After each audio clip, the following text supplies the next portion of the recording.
Welcome back to the Buddhist Audio Bookshelf YouTube channel. Today, we continue our exploration of meditation by Thanissaro Bhikkhu, also known as Geoffrey DeGraff. Your support is greatly appreciated. Kindly like and share this audiobook to extend its reach, enabling more individuals to access its profound wisdom. Remember to subscribe to our channel for instant notifications when new content is released. Together, we can propagate the teachings of meditation and mindfulness, nurturing a community focused on enlightenment and inner serenity. We thank you for being a part of our mission to make these transformative teachings accessible to all. Let's commence today's reading. Unsentimental Goodwill. May 8, 2012. Years back, when I was a lay person in Thailand, I was visiting a family in central Thailand, and they took me to a monastery where there was an old monk who made protective talismans, little clay birds that were called protecting birds. You'd get one and you'd put it up under the eaves or someplace else high up in the house to protect everybody in the house, to keep the house peaceful. The monk was very old and quite sick, but he sat up to receive us and was very kindly. As we left, I happened to notice scrawled in chalk on one of the walls, in English, the words, "Don't love." I was very surprised. The reason for my surprise, I guess, was because I came from a country where love was considered to be the highest religious emotion. The second reason was because I'd heard so much about the Buddha's teachings on loving kindness. But as I got to know his teachings better, I realized that the word metta is not loving kindness. It's goodwill.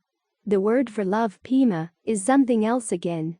The Buddha didn't have much positive to say about pema, or love. There was a time when a group of Brahmins who had suddenly gotten faith in the Buddha came early one morning, getting ready to prepare food for the Buddha and the monks as they came out for their alms round. The Brahmins were making a huge racket, and the Buddha asked the monk, Najita, who was attending him at the time, Najita, what's making all that racket out there like a bunch of mongers? And Najita said, oh, those are Brahmins who have new faith in the Buddha. And the Buddha said, I want nothing to do with them. I've forgotten Najita's precise words, but he said something to the effect of, please be kind. Their faith is new. And the Buddha said again, I want nothing to do with them. He added, what do you get out of food? You get excrement. What do you get out of love? The mind gets altered and you suffer pain, sorrow, grief, and despair. There's another passage where the Buddha talked about how closely intertwined love and hate are. If you love someone, then you're also going to love the people who are good to that person, regardless of whether they're good people or not. Or if they're bad to the person you love, you're going to hate them regardless of whether they're right or not. If people are good to someone you hate, you're going to hate them. And if they're bad to someone you hate, you're going to love them, regardless of whether they're right or wrong. So your love is an unreliable guide to how you should skillfully judge people or relate to people. So when the Buddha's talking about universal metta, he's not talking about universal love. He's talking about universal goodwill, a universal desire for happiness, but he never promotes the idea that everybody's good, and therefore we should love them. There are actually some passages where the Buddha talks about goodwill as protection, both from yourself and from others. In other words, if you realize you've been behaving in an unskillful way, you want to develop goodwill for yourself and for other beings, so that you can strengthen your determination not to repeat that unskillful behavior. This is because you realize that your motivation influences your actions, and so you've really got to work on your motivations. Whether it comes easily or not, you want to remind yourself that you don't want to harm anybody, partly because of the simple principle of karma, that if you harm others, they're going to harm you. Or as the Buddha pointed out in that story about King Pasenadi and his Queen Malika, you will never envy anyone in the world whom you love more than yourself. But you have to react also that everybody else has that same earth's love for themselves, too. So you should never harm them. He doesn't say why he draws this connection, but you can think of at least two reasons. One is that if you love yourself that intently, it's not fair to harm others who love themselves intently. Why should your self-love be important and theirs unimportant? And second, it's not wise. If your happiness depends on their sewering, they're not going to stand for it. They'll do what they can to bring it to an end. So it's not because people are lovable that you spread thoughts of goodwill to them. You spread goodwill because you need protection. And you want to be able to draw on that attitude of goodwill with regard to anybody, at any time. The Buddha talks about the case where bandits have pinned you down and are savagely sawing away your limbs with a two-handled saw. He says, start with thoughts of goodwill for the bandits. And then, from the bandits, spread that goodwill out to everybody else in the whole cosmos. Now, of course, at that moment, the people in the world who are going to be hardest to feel goodwill for are the bandits. But they're the ones you have to start with. So you've got to prepare yourself. It's easiest to start with someone you find it easy to feel goodwill for, someone for whom you can in all honesty say, may this person be happy. In some cases that person may be yourself. In other cases, it may be somebody else. You may at RST have some trouble wishing for your own happiness, so somebody for whom you do find it easy to think, may he or she be happy. The phrases you use don't have to be elaborate. And you don't just repeat the phrase mindlessly. Just pose that idea in the mind until you agree with it. Then start spreading that same thought to another person and then another, and include yourself in there at some point. If you have trouble feeling goodwill for yourself, ask yourself why. You might respond, well, I'm not a good person or whatever, but that doesn't matter. It's not because people are good that you spread goodwill to them. It's because you don't want to harm them. And this desire should apply to yourself as well. From there you keep spreading that thought of goodwill out, spreading it out, until you've got a sense of at least a certain group of people for whom you feel goodwill. Then ask yourself, is there anybody out there that you really do have trouble feeling goodwill for? And some faces will probably pop into your mind. Then ask yourself, what would you gain from this person sewering? And part of you may say, well, they deserve to sewer. The Buddha never says anything about people deserving to sewer or not deserving to sewer. He simply speaks in terms of actions that lead to sewering and actions that lead to happiness. Everybody's mix of actions is very complex. And just because someone has done something negative doesn't mean that they really have to sewer. After all, the Buddha's teachings are all about putting an end to all sewering, deserved or not. Take that image of the lump of salt in the river. If you've done unskillful things in the past, but you've developed an unlimited attitude of goodwill, that unlimited attitude will mitigate the impact of your past bad actions. This applies to other people as well. If they can develop an attitude of universal goodwill and try to change their ways, wouldn't that be a much better thing for the world than to see them punished, to see them squirm one way or another? After all, when people are punished in that way, they often don't learn the lesson and instead actually get more hardened and entrenched in their own sense of their rightness and of the unfairness of the punishment. So the world would be a much better place if everyone could develop an attitude of goodwill. And that's part of what we wish for. Not only do we want them to be happy, but we also want them to understand the causes of true happiness and to act on them. We want them to develop universal goodwill, too. That's something you can genuinely wish for anyone. So it's for protection that we try to develop this attitude. Protection for ourselves, protection for the people around us, protection for the world as a whole. You don't have to think about whether beings are lovable or not lovable. It's just that when you think about all the sewering there is in the world, you should say, isn't there already enough? Do you have to wish more sewering on yourself, or more sewering on other people? Wouldn't it be better if we could all learn how to be skillful? This, of course, doesn't mean that everybody will be skillful or that everybody will find true happiness. It also doesn't mean that you don't protect yourself from other people's unskillfulness. All too often we confuse the idea of metta with a kind of Pollyanna-ish attitude toward life that everybody deep down inside is a good person, and if we would only allow them to show their goodness, they would be very happy to show that goodness. Well, that's not always the case. There are a lot of people who, when you're good to them, will see that as a sign of weakness. So you have to protect yourself. But the trick is learning how to protect yourself in a way that's not harming anyone. The breath is helpful here when you've developed a sense of your own energy being led with good breath energy.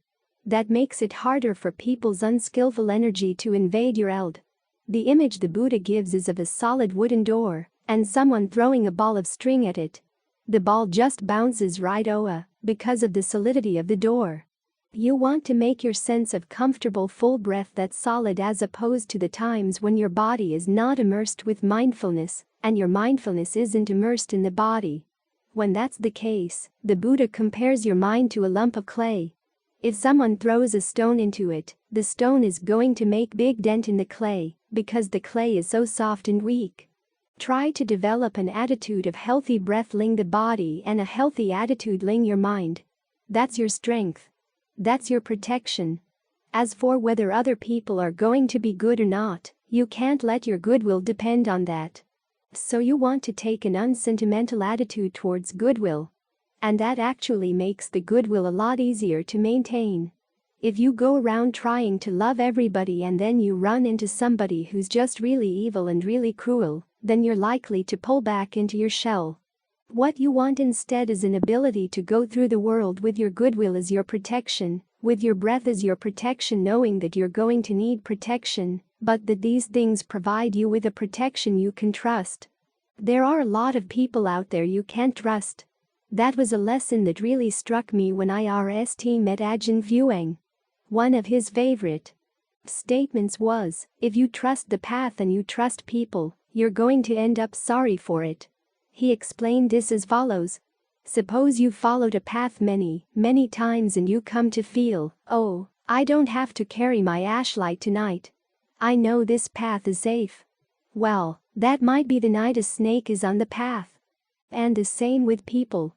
People may have been good to you, but it's not the case that they always will be. The human mind is very changeable, and they could change without notice. You can't rely on their goodness as your nourishment. You've got to learn how to take as your nourishment whatever goodness you can give rise to in yourself. This is where goodwill is very important. If, when you're not wishing any harm on anybody, harm does come to you, you're not going to feel guilty or that somehow it was a punishment for your unskillful attitude. You can just chalk it up to past karma and leave it at that. It's a much cleaner and more bearable way of thinking. Of course, in the beginning it's easier when you can ND goodness in other people. That's something you want to look for, but you're not pretending that they don't have their unskillful side. The Buddha said that it's like a monk who goes out looking for rags to make a robe. He NDs some rags that are partly clean and partly dirty, so he tears the dirty part and takes just the clean part. This means that you don't pretend that the whole cloth is clean. If you realize that this part is dirty, you know it's unusable. But you can still tear and take the part that is usable. This way, you learn to take what nourishment you can ND from other people in terms of their goodness. But at the same time, you need to learn how to create your own source of nourishment inside. This is one of the reasons why goodwill practice should not end with just, may I be happy, as you sometimes hear. How are you going to feel good about yourself unless you also feel goodwill for others? If you look at your own mind and see that it's narrow and selfish, it's hard to gain nourishment from that kind of mind. But if you see that you do have goodwill for others, that there are others whom you wish well, others that you want to help, seeing that quality in yourself gives you a lot of encouragement that whatever other faults you may have, at least you've learned how to develop some goodwill. The more limitless you can make that, the more nourishing it's going to be. And the more protection it's going to give to you. Feeling and intention. April 12, 2012. When the Buddha talks about goodwill, he uses two words to describe it. In one case, he talks about it as a type of right resolve. The word resolve here can also mean intention, a way of thinking that you set your mind on. In the second case, he talks about goodwill as a kind of mindfulness, something you determine to keep in mind. In neither case is it a feeling. In other words, we're not asked necessarily to have feelings of warmth or love or even liking for other people. Goodwill is an intention we want to develop. that we're not going to do harm, and that we would like to see other people act in ways that are not harmful, either toward us, toward other people, or toward themselves.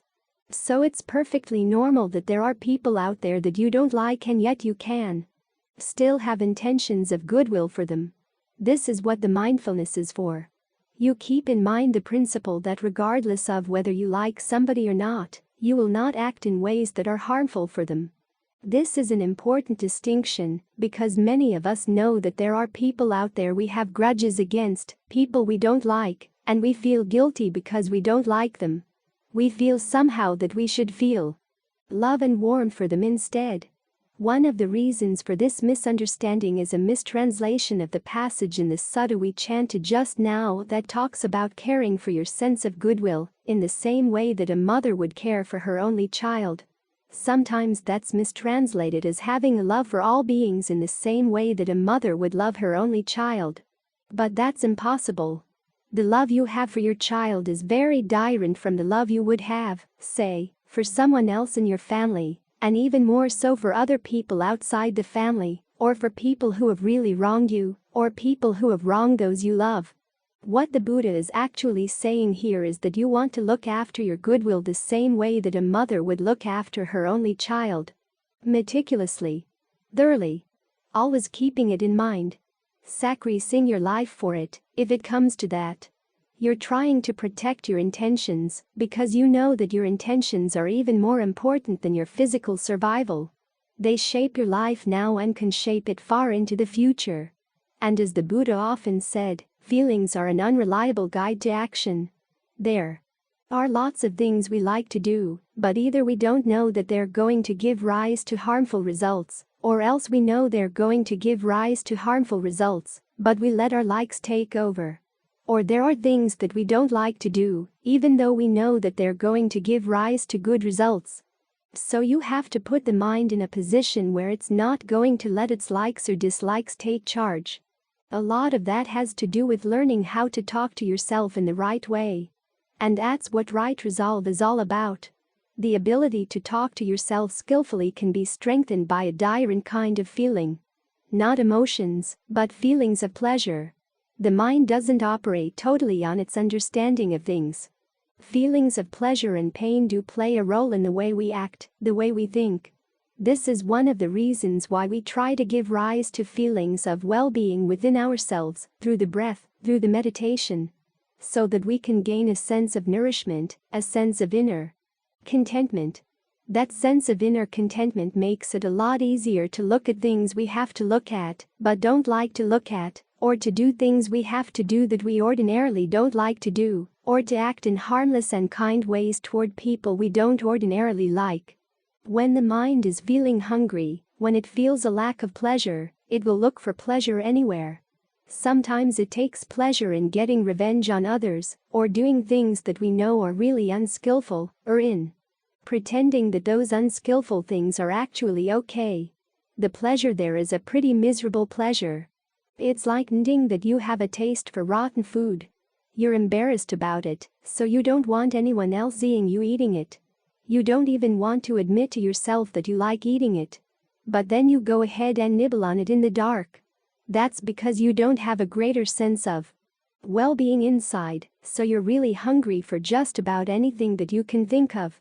This is one of the reasons why meditating on your breath giving rise to a sense of fullness, rapture, pleasure is a gift not only to yourself but also to other people, other beings. If you can create this sense of well-being inside, then even when you're dealing with someone you don't like, you don't feel the need or the hunger to get back at that person or to act on your feelings of dislike. You can see those feelings of dislike as something separate. They're part of the committee of the mind. But just because a committee has a few unskillful members doesn't mean that they have to take over. If you're nourishing the good members of the committee, the good members can get stronger and overrule the unskillful ones. This comes under the Buddha's teachings on fabrication. There are 3 ways we fabricate our emotions, our intentions. One is through the way we breathe. And this is something we can have some control over. Try to breathe in a way that's comfortable. Breathe in a way that feels nourishing. Second, there's the way we talk to ourselves about things. For instance, we try to keep in mind this mindfulness of goodwill, that we want to act on good intentions. We don't want to harm other beings. Even though there may be contrary desires in the mind that actually want to harm people, we can say no. We recognize those desires as something we don't want to identify with. And in talking to ourselves in the right way, we can give ourselves lots of good reasons for why acting on skillful intentions really is in our own best interest. It's a lot easier to convince yourself of that and to actually act on those understandings if you have that sense of well-being inside. This is why we start with the breath. Third, there are perceptions and feelings. Perception here means the labels the mind uses, or the images it uses, when you're thinking about a particular issue. You can practice with this in your concentration. You learn how to perceive the breath, to picture it to yourself, in different ways. This is something that's very intimate. Just the way you picture the breathing to yourself can have a huge impact on how you actually feel the breath. And this will have an impact on the mind. If you can put aside your image of the breath as just the air coming in and out of the lungs and think of it more as an energy that soothes the body, then when the breath comes in, it doesn't have to GHT against the sensations that are already there in the body. Think of it as energizing them, blending with them. That's a direct perception. Hold that in mind and see what it does to the way you feel the breath and the sense of pleasure or well-being that arises. When you practice with the breath, you're practicing with these different kinds of fabrication, so you can gain a sense of condense that you can change them if you want.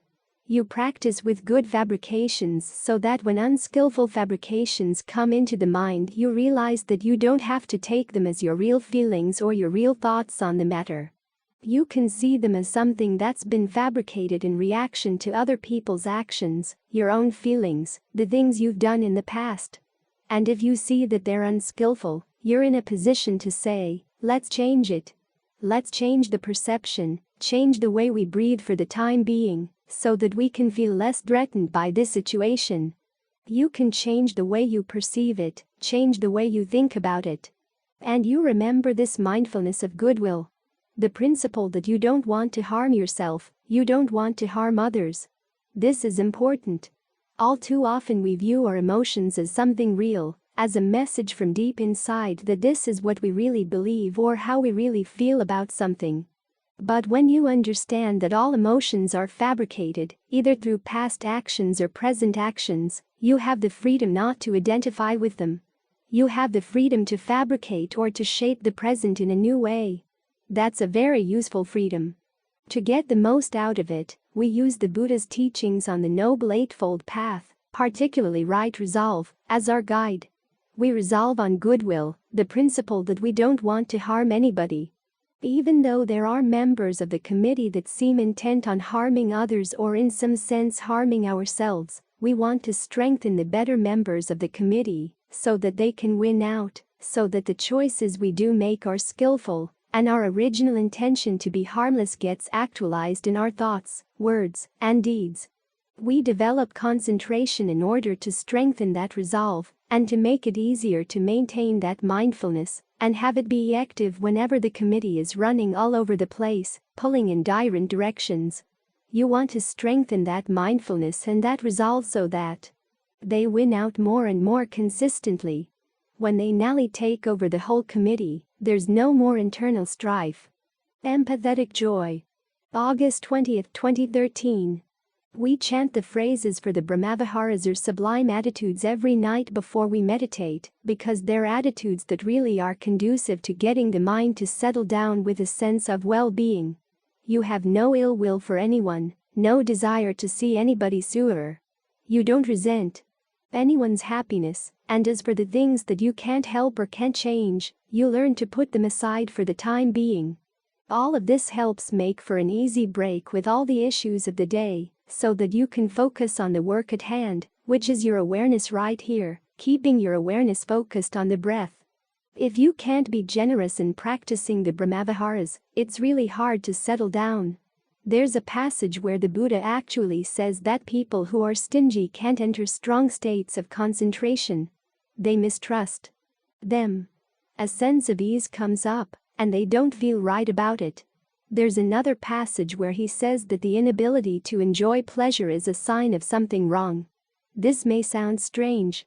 After all, the Buddha has a lot to say about the drawbacks of sensual pleasure. But when pleasure comes, when happiness comes, they use the same word in Pali, sukha, for pleasure, ease, well-being, bliss. When any of these things come, you have to learn how to enjoy them. If, after enjoying them, you begin to realize that they have their limitations, you can move on in a mature way. If you're afraid of happiness, your letting go of happiness will be neurotic and unbalanced. You end yourself coming back to nibble at the happiness in secret, or at least trying to hide it from yourself, because the mind does crave happiness. This is where one of the least emphasized of the Brahmaviharas is especially useful. Mudita, which can be translated as empathetic joy or appreciation. Basically, it's an attitude that when you're happy, you appreciate it. When you see other people are happy, other beings are happy, you appreciate it. You don't resent it, you're not jealous of anyone's happiness. If you're jealous of other people's happiness, it's very difficult to enjoy your own. That's a karmic consequence right there. You don't have to wait for the next lifetime. If you have a very narrow heart that resents other people's wealth when it's greater than yours, their intelligence when it's greater than yours, or whatever their good fortune may be. If you resent it when they have it, you're not going to be able to enjoy it when you gain it yourself. Mudita is an attitude you extend not only to the results of skillful actions, which is what the happiness is, but also to the skillful actions themselves. When you see someone else doing something meritorious, and maybe you're not able to do it yet, if someone's further along in their meditation or they're able to be more generous, whatever, you learn not to resent that. You appreciate it. And that appreciation in itself becomes part of your own merit. There's a traditional belief, based in the canon, that that's what hungry ghosts live on. Their appreciation of other people's goodness. They never developed their own goodness enough, and so they need to learn this lesson. Not to resent other people's goodness. You hear stories in Thailand of people having visions in their meditation, and the most interesting ones are those where lots of people without any knowledge of one another that they have a vision of the same spirit in a particular place. There once was a monk who was stabbed to death at Wat Makat. He had been dealing in Buddha images on the black market. Ajahn Fuang lived right near his dwelling, and this monk didn't like the idea that Ajahn Fuang would be nearby. After all, Ajahn Fuang was a meditating monk, and meditating monks might be awake at 2 a.m., 3 a.m., which was when people would come to this monk with their Buddha heads or Buddha hands, with no questions as to why they were just heads or hands, or where they came from. So the monk did everything he could to get rid of Ajahn Fuang. This went on for about 2 or 3 years. Finally, Ajahn Fuang was invited to start Wat Dhammasatthad in Rayong. Soon after he left for Rayong, the monk was stabbed to death. Then, a few years later, Ajahn Fuang went back to the same building to teach meditation again. Every now and then, people who knew nothing about the story and who knew nothing about one another's experiences would tell Ajahn Fuang, "You know, there's this spirit of a bloody monk wandering around the building." And Ajahn Fuang would say, "Okay, dedicate the merit of your meditation to him." They'd sit there meditating for a minute or two, and then they'd say, "He won't accept it." He still carried that resentment of Ajahn Fuang, even after he died. That's a case of someone who can't appreciate someone else's goodness and has to suffer as a result. But you don't have to look at other realms, just look at the human realm. People who can't bear to see other people's happiness. What kind of mind state is that? When we see it in other people, we regard it as very petty. Yet all too often, we may have that attitude ourselves and not recognize it. So it's good very consciously to develop an attitude of appreciation and empathetic joy when people are doing good things and when they're reaping the results of good actions. That makes the mind very expansive. It's a form of generosity, a generosity of spirit. That you're happy to see other people doing something that might be better than what you're able to do. That generosity of spirit is a good aid to the meditation, so that when you stay with the breath and it feels comfortable, you don't feel guilty about the fact that it's comfortable. You don't feel ill at ease around the comfort. Some people feel they don't deserve happiness. Well, the issue of deserving and not deserving happiness never comes up in the Buddha's teachings. There's simply the issue of cause and effect.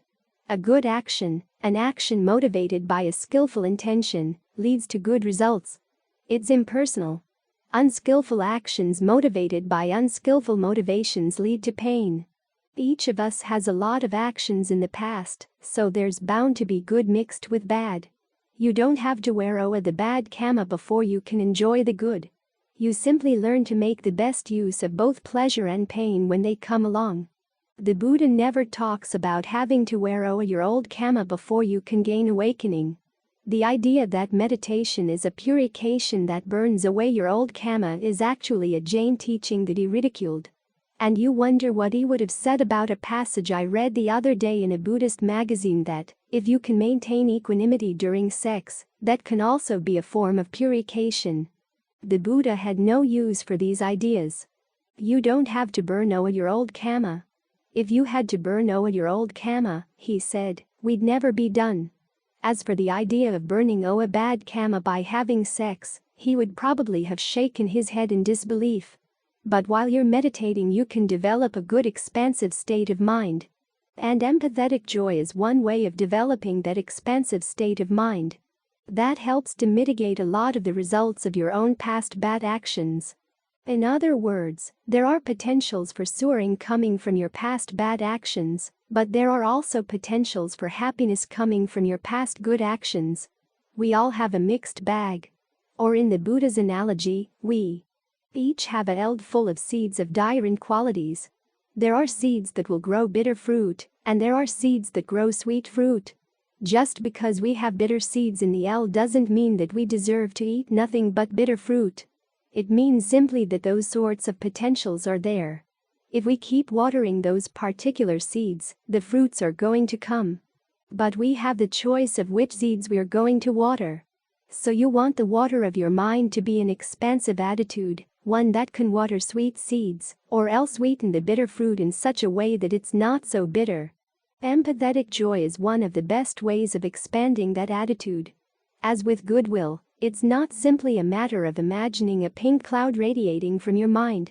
You spread thoughts of empathetic joy to people that it's easy to feel it for the people you like, the people whose happiness you're easily happy about. Then you pose the question in the mind. Is there anyone else out there whose happiness I don't like? Whose happiness I resent? And you may think of a few people. Well, ask yourself, what do you get out of resenting their happiness? What good comes from that? It's a narrowing of your mind to allow that resentment to take over. And so, person by person, you try to work through it. In the beginning, it may be hard, but as you get more used to it, the realization goes deeper and deeper that you don't gain anything from anyone else's suffering, and you're not lessened by other people's happiness or their wealth, or their status, or the praise that's given to them, any of the worldly things that we see. You're not lessened by the fact that other people have higher Dhamma attainments than yours or become noble ones. In fact, if you can appreciate the fact that they're there, that makes it a lot easier for you to practice. So search through your mind. If you see any areas of resentment, use this contemplation to help root them out. This is one more way of expanding the mind to make it a much nicer mind to be in, one that's not narrow, one that's not fearful or resentful. That way, as you settle down with the breath and there's a sense of well-being, you can enjoy it without any sense of guilt or a sense that it may be inappropriate. And when you can settle down with a sense of well-being like that, it becomes a much more solid base for the insight that's going to grow as your concentration grows stronger and you become more skilled at it. So, if you've been neglecting empathetic joy in your practice, maybe it's a good time to give it a little more emphasis. There will be a brighter world as a result. Limitless is the Buddha. August 10, 2013. One of the themes that Ajahn Mun would often focus on in his Dhamma talks would be practicing the Dhamma in line with the Dhamma. This phrase means many things. One is that you don't try to change the Dhamma to suit your preferences. Instead, you try to bring your preferences in line with the Dhamma, realizing that what the Buddha said was true. That the big problem in life is the stress and suffering we cause for ourselves through our clinging and craving, and so that's the problem we have to focus on. If you start changing the Dhamma in line with your preferences, you're actually giving more rein to the clinging and craving. And that kind of practice simply aggravates the problem. So you ask yourself, are you willing to put your preferences aside for right now and give yourself to the practice? The thoughts you like to think about and other things that lie outside the path, you're going to put them down for the time being. You're going to focus right here. Fortunately, the work required by the path is not all unpleasant. There are times when it requires that you put up with some pain, and you have to exercise some restraint over your clingings and cravings. There's going to be some resistance. But what does the path ask you to do? Noble things. Generosity, virtue. When you meditate, you develop a sense of well-being inside that doesn't harm anybody at all. And that's just the path. The goal is even more harmless, more noble, as in that phrase we chanted just now. Admirable in the beginning, admirable in the middle, admirable in the end. The path starts out well, continues well, and its ending is something highly admirable. So try to develop a sense of conviction and confidence in what you're doing here, that this really is good work, both in the sense that the work itself is pleasant, you're not asked to do anything demeaning, you're not asked to harm anybody else, and in the sense that where it leads is also a very good goal. Start out by trying to breathe in a way that feels really good, really satisfying inside. You're going to be giving up a number of other pleasures as you practice, but the compensation is that you can develop a sense of well-being by being right here, breathing in, breathing out, simply being very sensitive to the process of breathing. And you're totally free to breathe any way you like. The Dhamma doesn't say you have to breathe long, or breathe short or whatever. Here is one area where your preferences can reign for the time being. What kind of breathing do you want to focus on now? What kind of breathing would you like to create for yourself to focus on? Go ahead and create it. As you do this, you're learning an important lesson.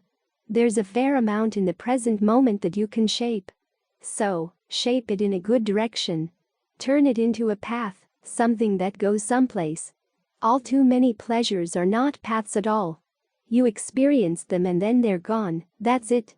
Or even worse, as you're experiencing them, you're developing a lot of unskillful attitudes around them. Those attitudes are paths in the wrong direction.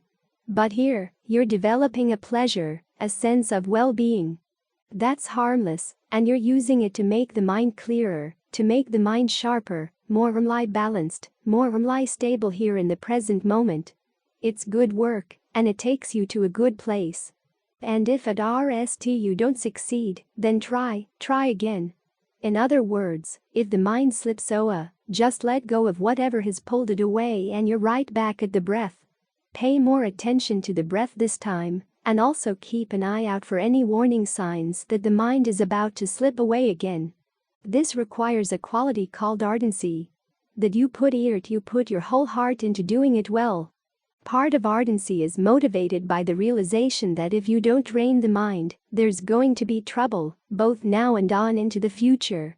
But there are other ways of motivating your ardency as well.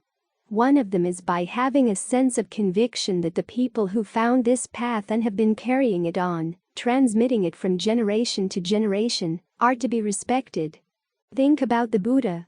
He was really serious about happiness. When he had found a true happiness, he was really serious about doing a good job of passing that skill on to other people. It's hard to ND teachers like that. So many teachers are pleased just to please other people.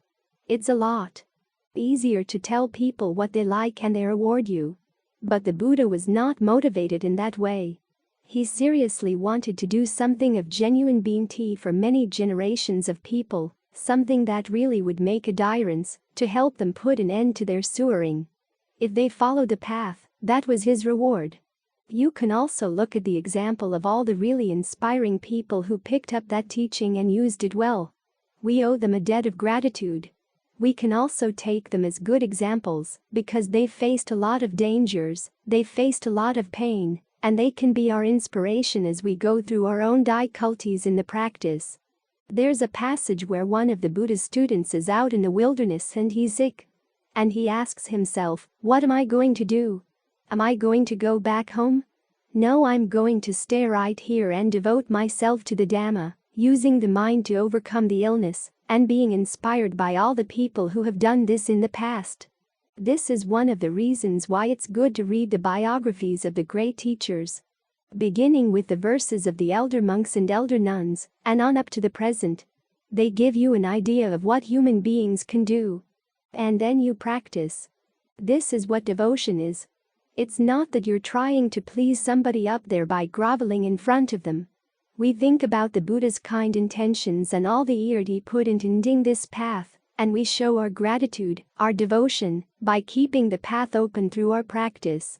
Over the centuries, there have been times when the path has been overgrown with weeds, and yet people have come along and cleared away the weeds. It required a lot of work. Think about Ajahn Mun and all the work he had to do, all the difficulties he encountered in establishing for himself the fact that, yes, this path still works. Most of the teachings coming out of Bangkok in those days said that the time for Nibbana, even the time for jhana practice, was over. Monks should lower their sights, they said, and help the government set up schools. Ajahn Mun also got a lot of ack from other people for not practicing in the traditional Thai way. But as he said, the traditions of Thai culture, as with the traditions of every culture, are the traditions of people with dilemmas. If you want a noble happiness, you have to follow the standards of the noble ones, the culture of the noble ones.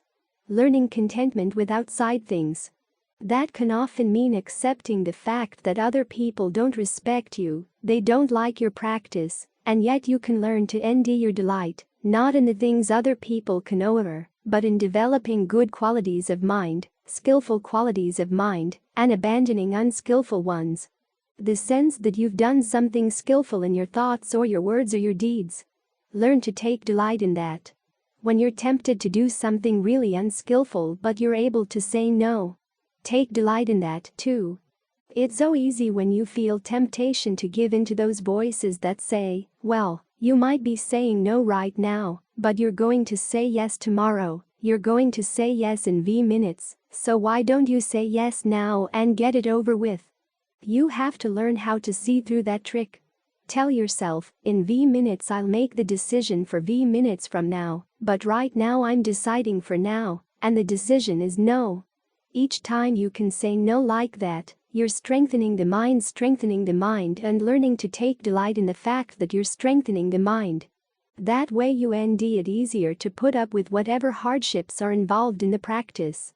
The Buddha concedes that you don't need to deny yourself any pleasures that are in line with the Dhamma. But if you end that indulging in external pleasures is creating unskillful habits or even just hanging around in the pleasures of concentration when you should be ready to move on, if you see that happening you've got to exert extra effort, which may involve pain. So learn how to delight in that. Don't make it the kind of extra effort where you're just gritting your teeth. Find some way to psych yourself up for this. And one of the ways to do that, of course, is to think about the fact that the Buddha really was an admirable human being, and there are so few admirable people in this world. You should treasure those who are. Think of the passage we chanted just now. The Buddha is immeasurable. The qualities of mind that he developed, the goal at the end of the path that he was able to attain. There's no measure for that. So we're dealing with something that's bigger than an ordinary human being. The Dhamma is also immeasurable, the Sangha is immeasurable. Their qualities are bigger than anything else you can think of in this life. They're not only bigger than creeping things outside, but also bigger than creeping things inside, the creeping dilemmas and the creeping unskillful qualities that keep eating away at your potential for true happiness. So as you're trying to stay here with the breath, use these thoughts as motivation for doing it well, giving it more of yourself than you might ordinarily do. This is something that really is worth giving yourself to, because it more than rewards the effort. Breath meditation. The first tetrad. November 26, 2015. Today's Thanksgiving.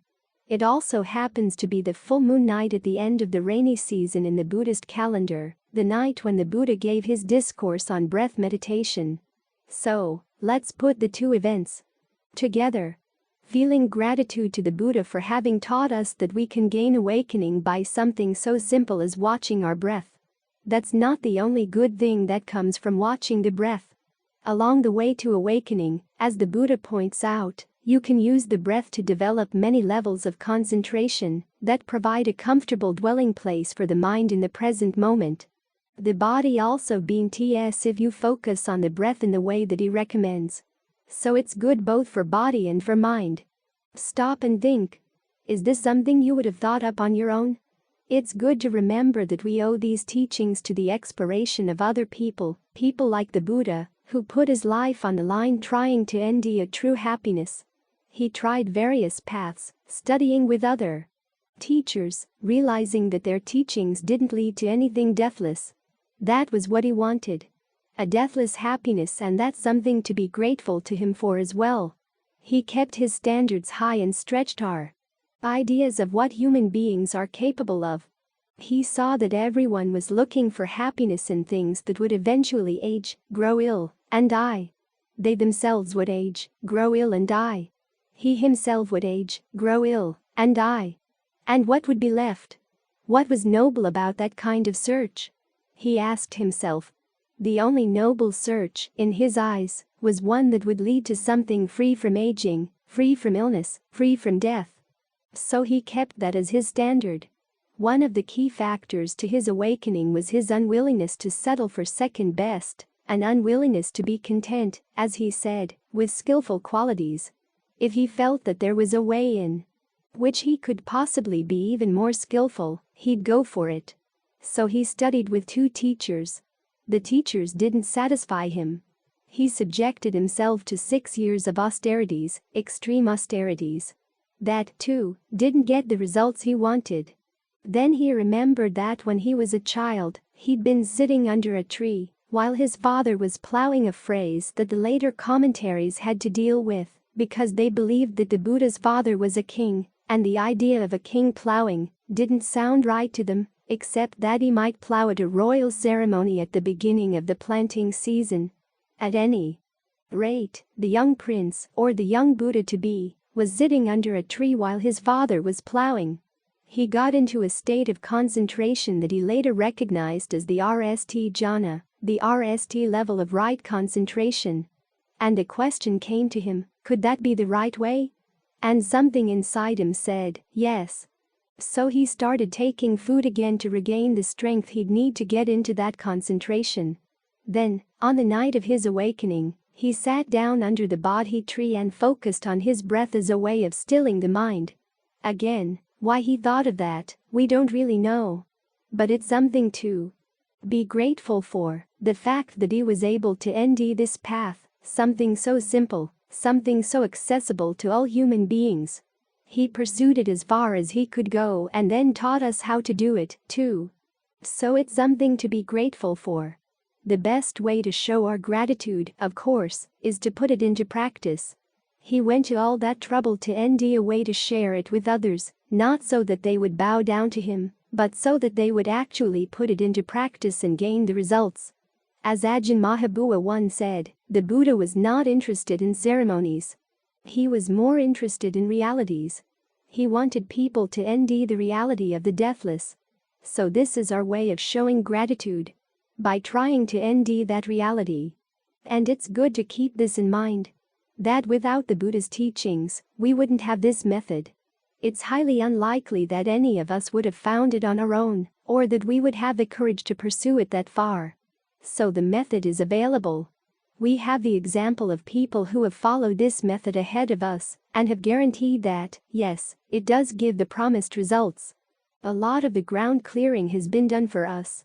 So let's focus on our breath with a sense of gratitude that we've got this way and it's so accessible.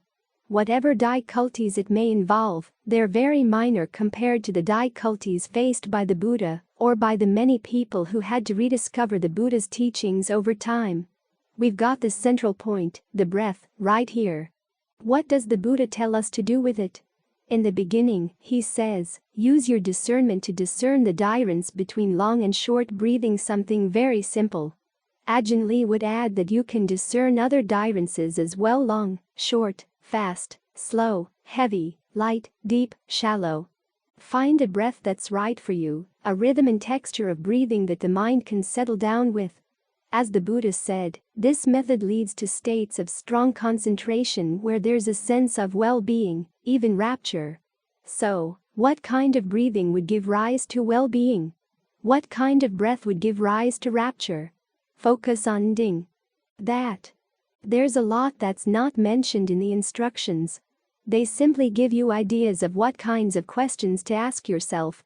So, how do you play with the breath without squeezing it too much, without forcing it too much, so that it does change into a breath that's really pleasurable?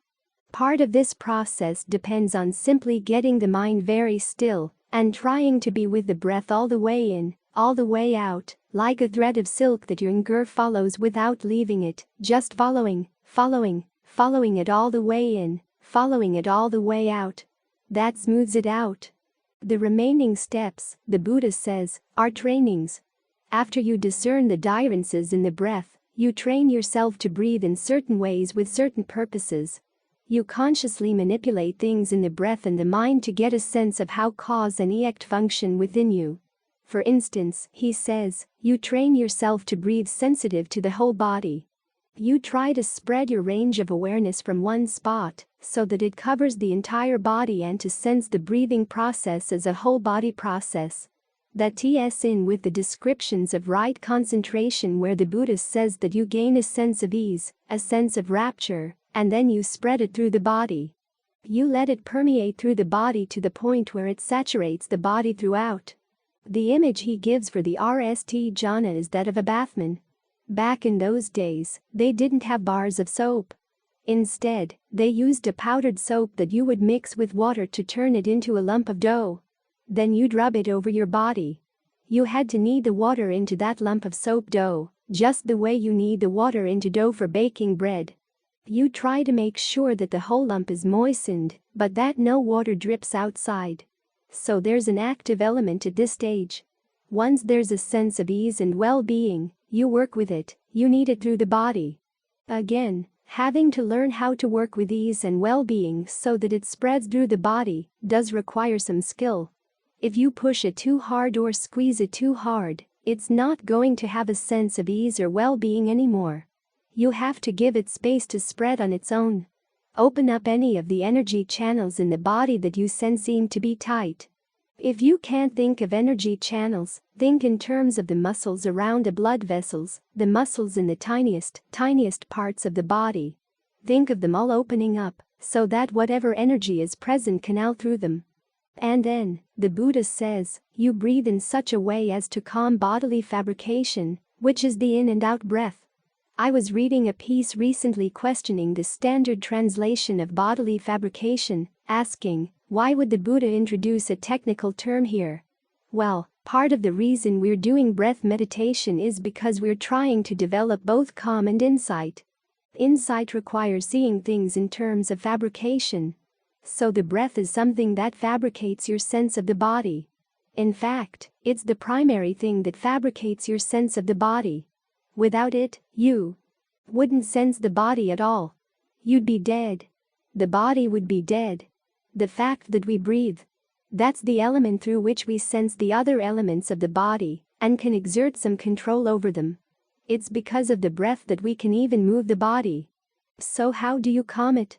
Usually, the Buddha says, when you calm things down in the mind, you try to develop a sense of rapture, a sense of fullness. In other words, you don't beat things down and make them still. It's like trying to get a dog to be still. You don't beat the dog to be still. You give it food, and when it's had food, it'll lie down and rest. So in the same way, you've got to feed the mind well with a sense of rapture. The Pali word for rapture, piti, can also mean a sense of refreshment. You refresh the mind. Give it energy. So breathe in whatever way gives rise to energy. Once the energy arises, think of it spreading through the body. Sometimes it'll spread on its own. Sometimes it'll do weird things to your sense of the body, distorting your sense of the dimensions of the body or the size of the body. You may feel that you're all head, or that your body LLS, the room, or that it's very, very small. Just sit through those distortions. Don't get involved with them. They're signs that your awareness is trying to settle into an area that it's not all that familiar with. Then, after the rapture gives you energy and has done its job, it'll start to subside. If you ND that the rapture is oppressive, you can think of it owing out the palms of your hands, owing out the soles of your feet, owing out your eyes. Or if it feels gross or gets tiresome, you can tune your mind into a more rened level of sensitivity, like yin under the radar. And things will calm down, calm down. There's a passage where the Buddha says that the total calming of bodily fabrication comes in the fourth jhana, when your breath stops. Again, you don't stop it by forcing it to stop. You feed the body, you LL the body with good breath energy. You try to connect all the different energy channels so that everything flows very smoothly, very quickly from one part of the body to the other. So if there's any need for breath energy in one part of the body, any excess energy in another part will go right there. In other words, you don't have to bring in energy from outside. The energy in the body is already enough. Just get it connected. Your need for in and out breathing gets calmer and calmer. The need grows less and less. And eventually you get there, to the point where the breathing stops on its own, but you're still very aware. That's the point where the body is very still. The mind is very still. Your awareness LLS the body. And there you are. Right concentration all the way through. Those are just the RST 4 steps in the Buddha's 16-step plan, but they're enough to get you started. It's around these 4 steps that the other steps gather. So that remark I mentioned the other night, where Stephen Colbert said, "What is this with Buddhism? You wrap yourself in a cloth, you go sit under a tree, and you breathe?" Well, yes. Those of us who do it realize that. There's a lot to be learned and a lot to be gained by knowing how to engage with the way you breathe. We have a lot to be grateful for, that the Buddha discovered this way to awakening. Even if we don't go all the way to awakening in this lifetime, we can ND a way to calm the mind down, to give it a sense of being at home in the body, so that it can gain strength and a sense of inner nourishment, so that it can ND some peace, and can put down some of its burdens. Even if not forever, it can put them down at least temporarily, so that it can straighten itself out. At the same time, as you're working on this issue of bodily fabrication and calming it down, you learn a lot about how the mind relates to the body, and how the body relates to the mind. That's the beginning of the insight that will take you beyond ordinary resting into a dimension that really is deathless. This fourth jhana, where the mind settles down to the point where the breath really does stop without being forced. It was from this fourth jhana that the Buddha was able to gain the insight that led to awakening. So you're sitting right here where the Buddha was sitting. You begin to think in terms of fabrication. What are your intentions doing to shape the breath? How do those intentions shape your sense of the body? How does that happen? This is a good place to answer those questions, so that you can gain tea from the Buddha's teachings, his kindness, in having shared these teachings, and from his courage, in having gone out to ND the teachings to begin with. As we keep doing this again and again and again, trying our best, that's how we show our gratitude for all that the Buddha and the noble disciples have done for us. In harmony with the Buddha's guidance, we stress the immense importance of sharing wisdom expansively. Presently, we've transformed this extensive 1,000-page work into a readily accessible audio format. The duty to advance this noble cause now lies with you. Through your subscriptions, likes, and the sharing of our content, you play a central role in the widespread dissemination of these teachings, benefiting numerous others. Let's continue the timeless tradition of knowledge sharing and the cultivation of mindfulness for the greater good of humanity. We extend an invitation for you to join us in this endeavor, and together, we can bring profound positive change to the lives of many.